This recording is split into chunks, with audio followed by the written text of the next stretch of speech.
Hi guys, my name is Priyanshu and you're watching Encyclohub. In this video, we are discussing question number 5A. Before starting this, I want to share something. We are providing all type of answers in the PDF and the handwritten form.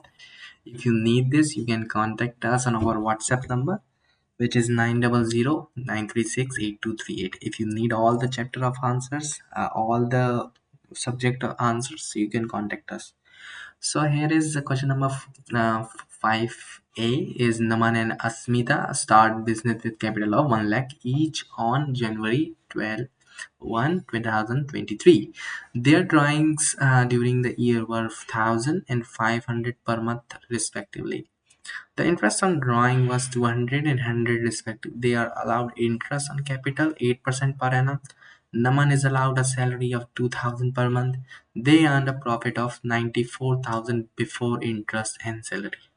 They share profit in the ratio of 2.1 point.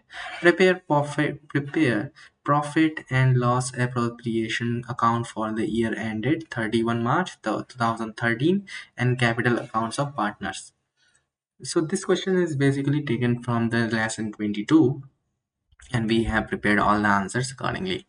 If you need the answers, you can contact us on our WhatsApp number. We will provide all the answers immediately. Thank you so much for watching. We will meet you soon in the next video.